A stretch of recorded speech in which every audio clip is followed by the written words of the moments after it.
Okay, to finish up talking about poetry for this week, we have one more example as far as a student essay. Again, it is a student essay, so it's not perfect. There are problems, but I'm hoping that by looking at the poem and then looking at the example essay that writes about that poem, that you'll get an idea of how you can discuss poetry, get an idea of how you need to cite the lines of the poem, that type of thing. So the next example we're going to look at discusses the poem Anyone Lived in a Pretty How Town by E. Cummings.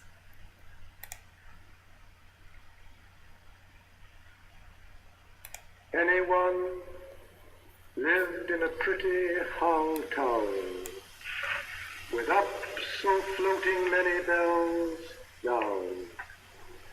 Spring, summer, autumn, winter, he sang his didn't, he danced his did. Women and men, both little and small, cared for anyone not at all. They sowed their isn't, they reaped their same.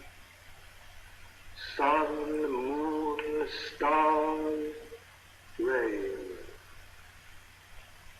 Children guessed, but only a few, and down they forgot as up they grew. Autumn, winter, spring, summer, that no one loved him more by more.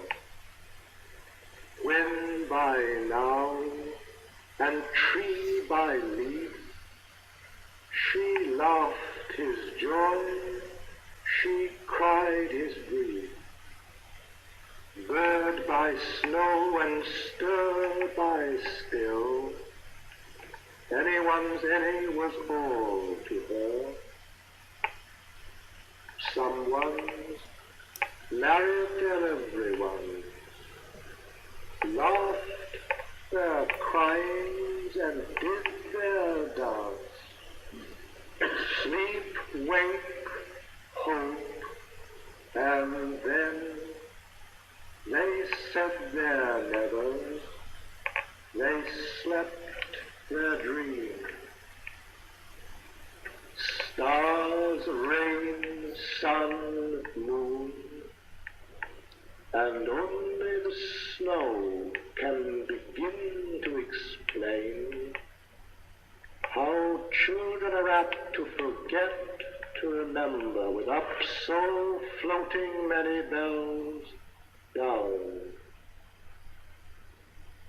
One day anyone died, I guess,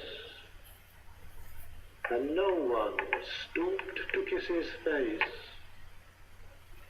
Busy folk buried them side by side, little by little and was by was, all by all and deep by deep, and more by more, they dreamed their sleep. No one and anyone, earth by April, wish thy spirit, and if thy yes. Women and men, both dawn and dim, summer, autumn, winter, spring, reaped their sowing and went their cane. Sun, moon, stars, rain. Okay, I hope you enjoyed that reading of Anyone Lived in a Pretty How Town. It's definitely always good when we can hear the poem being read by the author. But if you're like most people, now that we've read an E. Cummings poem together, you probably are just like, what? Because E. Cummings likes to do some quirky things. He really likes to make us think. But hopefully you picked up on the idea that the people in the poem are being called anyone, someone, and no one, and everyone. Hopefully you picked up on this idea of the different seasons, and that maybe they have some meaning, that something's happening there. And also the weird play that we see throughout the poem as far as this idea of forgetting and remembering, and the ideas of up and down, and what might those mean, even if you are just a little bit confused right now. This is definitely a really good example of a poem that you have to read more than once, because the first time you read it, again, most of us are just left going, what? And we kind of have to go back through it little by little and try and make sense of it. Right, so let's look at the example student essay. Now again, this student essay is not perfect. You're going to see again that we've got some problems as far as introduction and conclusion, thesis statement, topic sentences, those types of things. But hopefully it's going to give you an idea of how to talk about poetry, of the kinds of things we're looking for when we're looking at how poems create meaning, and what that looks like when we write it in an essay. Because I could tell you these same things in a discussion, but now that we finished our first essay, I think it's going to be more helpful if we're looking at these essays together and you're seeing kind of how to put it in an essay format besides just talking about it and discussing it. Just because some of us, we can discuss these things, but it's a little harder to put in words on a page. All right. Again, we're going to look at it. It's talking about this poem. We're going to see what this student thinks is happening. Immediately as I'm scrolling through, I hope you're noticing that this essay is really long, okay? So it's much longer than your essay needs to be. But again, I wanted us to look at an essay together that's going to really go through a poem, and to me this is one that is pretty difficult, and identify some things that are creating meaning in this poem. Just again, because I want you kind of stretching and growing and figuring out how to talk about these different elements within a poem. So let's jump in.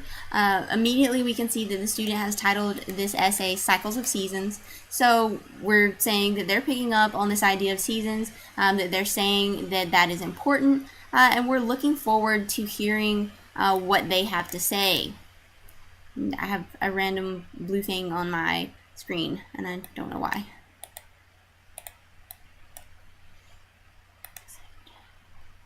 Okay, so we're just going to try and ignore that.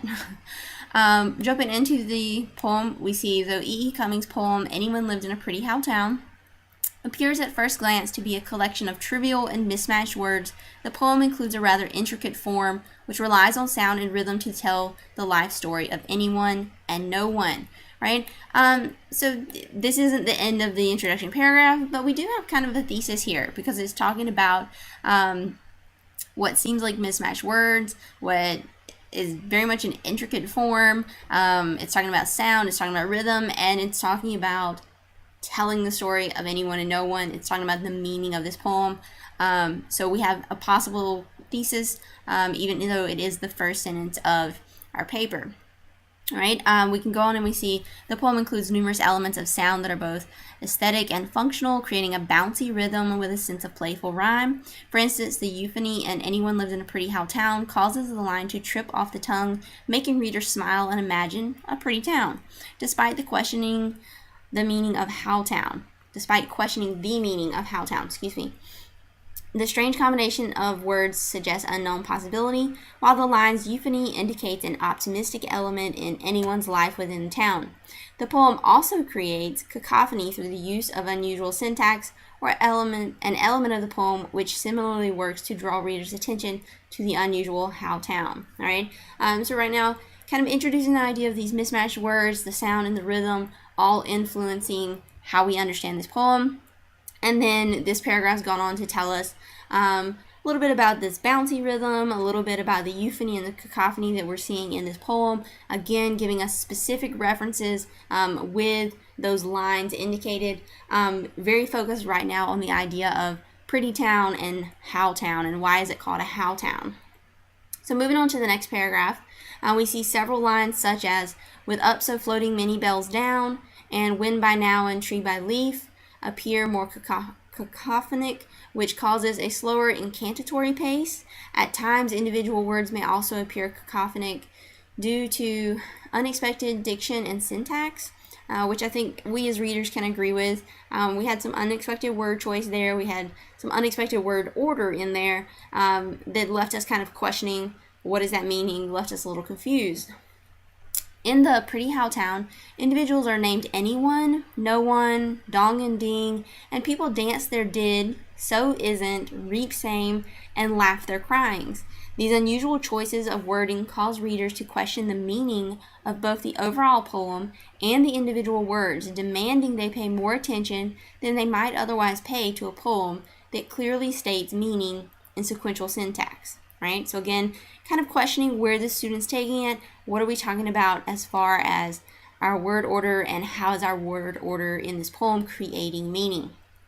But the student goes on to say, additionally, the poem's unusual diction creates a universal application through the use of general pronouns and labels like anyone, women and men, no one, someone's, and everyone's to refer to the characters of the poem.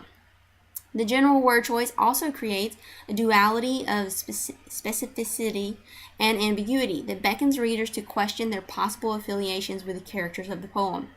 The combination of unusual wording and the demand to pay attention and slow one's reading in these lines appears particularly significant due to the overall fast pace of the poem. The poem illustrates different types of alliteration, assonance, and rhyme meant to keep the pace of the poem moving, similar to how life constantly moves forward, which is particularly significant since the poem is about how anyone lived in a pretty how town. Lines such as he sang his didn't, he danced his did demonstrate initial and internal alliteration on the letters of both H and D, which adds to the euphonic quick pace while inducing the reader to read more energetically. Similarly, lines such as cared for anyone not at all, with initial assonance on the letter A, illustrate how assonance may be used to speed reading while emphasizing a point. The point in this case, how little the adults care for the man, anyone. These elements not only aid the pace, but they also combine the elements of alliteration and assonance with unusual syntax to draw a comparison between characters, anyone who sang and danced, and no one who laughed joy, contrast with the descriptions of other townspeople who sowed their isn't and reaped their same. These descriptions suggest that anyone and no one enjoy a life that is not the same as that of the townspeople. Moreover, the descriptions imply that their lives may be as unique in this town as the syntax used to describe them. While the words describe anyone and no one's progression of life, the rhythm created by the alliteration and assonance of the poem keeps the lines moving, so that the progression of the poem coincides with the development of the life it describes. Right? So we're going to pause here for just a second. So hopefully you're seeing, again, specific references to the text. You're seeing the terms that we're studying in our textbook being used to discuss the text, and you're noticing how these words are being used to help explain and to create meaning, right? Our writer here is telling us that there's a distinction here between the couple, anyone and no one, and all these other townspeople. There's a distinction between how they're living, and it's important to the meaning of how we understand this poem. And all of this is being created by the word choice in the poem, by the word order in the poem, and that tone, that pace that we're getting within the poem that's created by things like alliteration and assonance. All right. Moving on, our attention kind of goes back to rhyme. So the rhyme of the poem also adds to the pace, as 7 of the 9 stanzas begin with 2 lines of end rhyme, such as leaf and grief. Many of the end rhymes appear as exact rhymes, like town and down, or few and grew. However, stanzas 5 and 6 lack end rhymes entirely, where the poem describes life and forgetting. In these stanzas, memory seems to fade during reading, so that readers and townspeople alike forget to remember. Anyone and no one, until suddenly in stanza 7, the poem states how one day anyone died, I guess. Anyone and no one are remembered in stanza 7, where end rhyme returns as a slant rhyme of guess and face, tying the image of anyone to that of no one stooping to kiss his face. Still, memory lacks here, And the slant rhyme is as hesitant as I guess of the speaker. The interpreted rhyme and the idea of forgetting both work to reinforce the concepts of growing up, moving on, and reprioritizing life, all of which these stanzas address by mentioning marriage, saying nevers, and sleeping dreams. Additionally, the poem includes internal rhymes and repetition, which enhance the constant rhythm. Word repetition in lines such as little by little and was by was, and the use of masculine internal rhyme in lines like someone's married, they're everyone's, creates rhyme while also creating a hypnotic rhythm, much like a clock ticking. This rhythm reinforces the ever-moving pace of the poem introduced by the alliteration, assonance, and end rhymes. All right. So again, thinking about that last paragraph we read, or the previous paragraph we read rather, we're moving from talking about the pace, the alliteration and assonance, and how it's creating a contrast between the townspeople and anyone and no one, to now we're talking about how the alliteration, assonance, and the pace are working with that rhyme to give us more hypnotic, more clock-like ticking, showing us that passing of time, showing us how people are growing up, people are getting older, how anyone is dying, and again, time is passing. All right. Sticking with that idea of time passing, thinking about how the poem is propelling us forward as we are reading. This writer says the sentence structure of the poem also adds to this concept of the constant moving of time.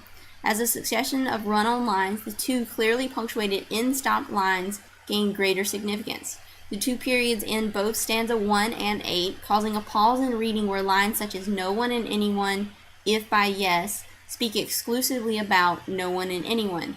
And this pause sets the lines apart from other lines about women and men. Alright, so again, we've got that contrast between no one and anyone that's even being set apart by how these lines are punctuated. Now, if you weren't paying that much attention maybe, again, thinking about these stanzas, thinking about how they're propelling us forward, you can see stanza 1 where we've got that end punctuation, we've got that period. Alright, the next stanza, the following, moving on down through, there's no end punctuation until we get to that next to last stanza, where again we're seeing it talk about no one and anyone, and finally we get another piece of end punctuation, another period. And our writer's saying this is significant. I understand if this is your first experience with reading poetry, writing about poetry, maybe if you read poetry even on a regular basis, but you're reading it just as a leisurely activity, you're probably not paying that much attention to small details like this.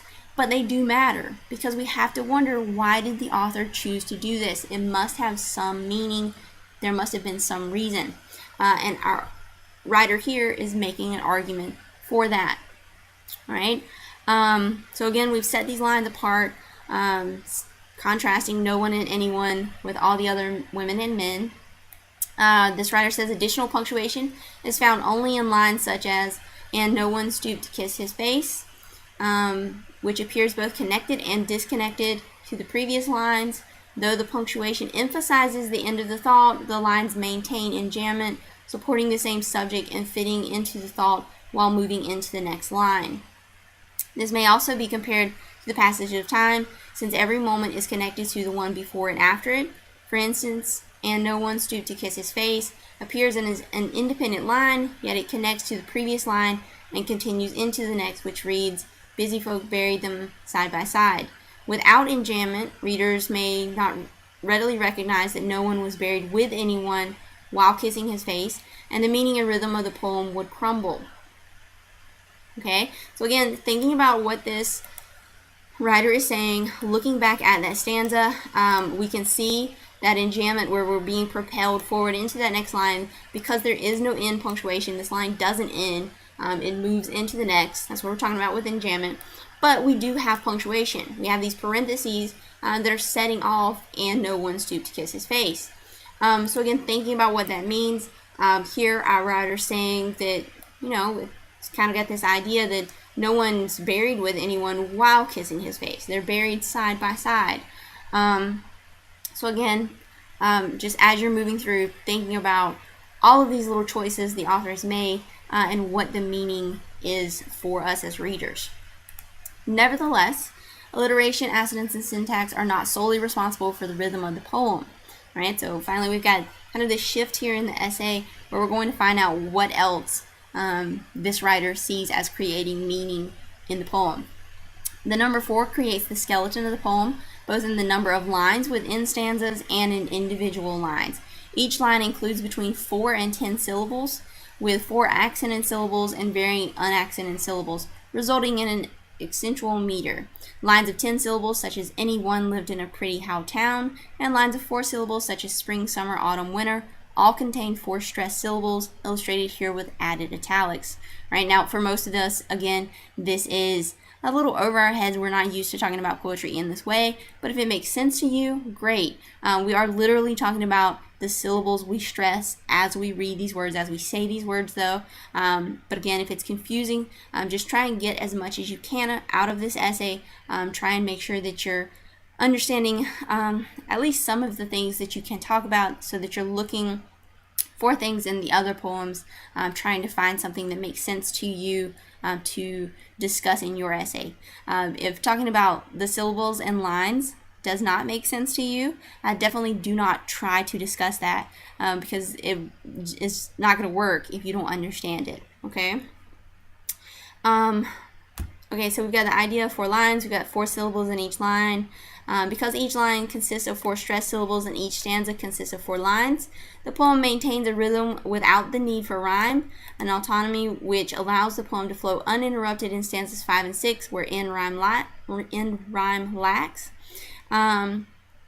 This constant rhythm maintains the movement of the poem, constantly pushing readers to continue, creating a tension which further underscores the persistent passage of life being presented as children grew and anyone died. All right, so kind of back to that idea of being propelled through the poem, of being propelled through time.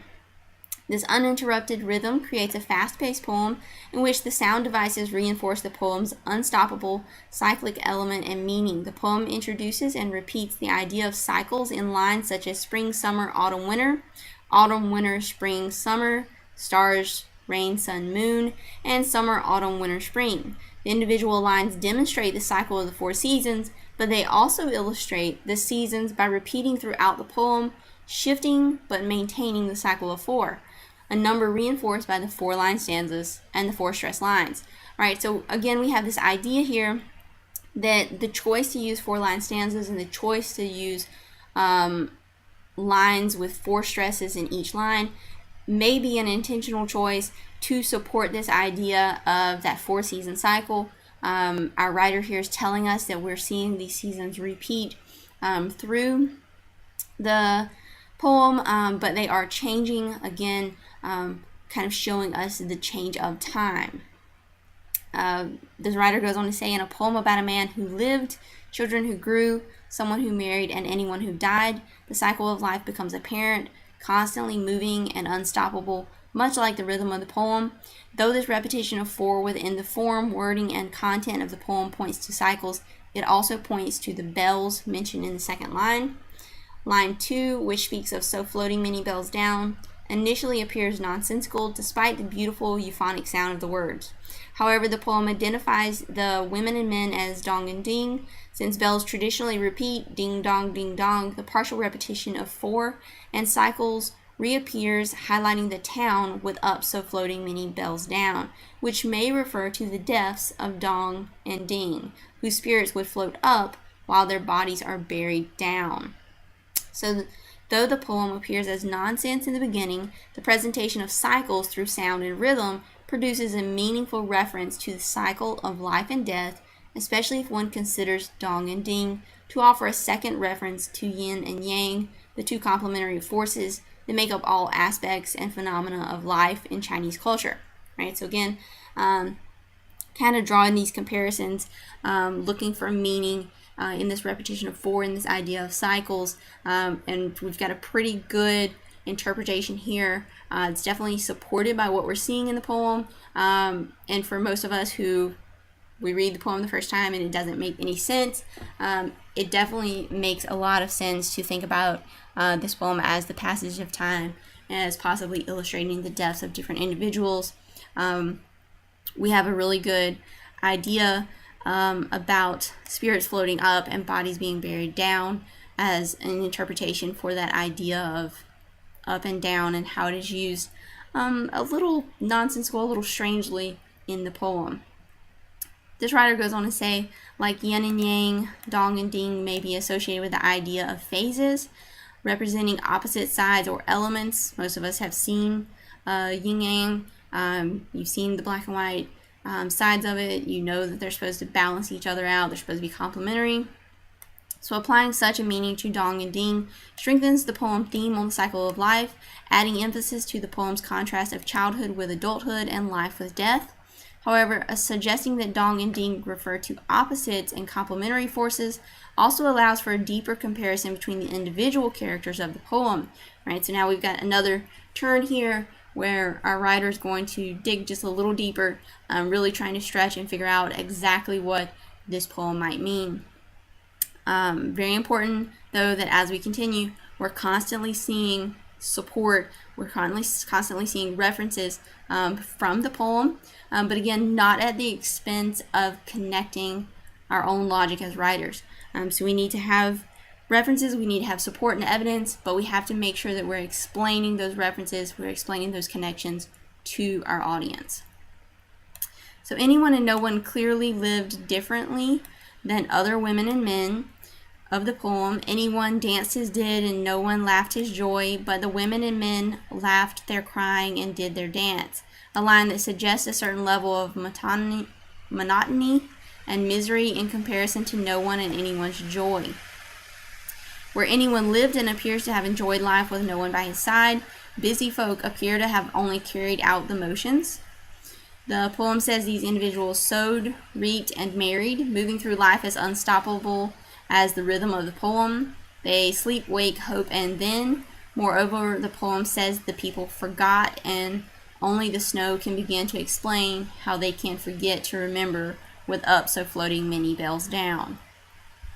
If dong and ding are the many bells floating up and down, then the poem once again directs our attention to the shortness of life, the inevitability of death, and the need to have lived before life cycles come to an end. Right? I'm going to pause for just a second here. If this were our essay, and if our ultimate point were to get to this idea of the inevitability of death as a theme, the shortness of life, as a message we want to get across, those types of things, then this would probably be a really good sentence for us to revise and to make into a thesis statement, pointing to how the word choice and the pace and other literary elements that we want to talk about in here are going to help explain and give meaning to this idea of the inevitability of death. Again, we would want that thesis statement to talk specifically about what we're going to discuss. We would want to talk about that theme in our thesis statement. We would want to mention how it is being created by whatever we want to discuss, whatever we see within the poem as far as techniques such as alliteration and assonance. We would want to talk about repetition or symbolism. We would want to talk about word choice, word order, anything that is specific to that text. Here we've seen word order, word choice, we've seen pace, we've seen very specific poetic elements like euphony, cacophony, assonance, alliteration, all of those. Maybe we call the cycles a symbol, but definitely all of those things would be things we would want to try and categorize and include in a thesis statement that would help us focus our essay and organize our essay, just so that as writers we would be ready to move through the information, to talk about it, so that we wouldn't get lost, just because some of these poems, some of these essays are very difficult to write. So the more focused you can begin, the more organized you can begin, the better.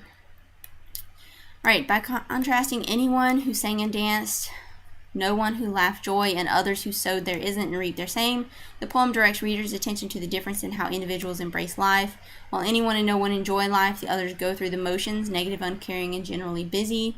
These women and men forget to remember the shortness of life, saying their nevers and sleeping their dreams, rather than living their dreams. In the end, they went, there came, in death, and so many bells floating down, reaping their sowing and missing out on the fullness of life that anyone and no one shared.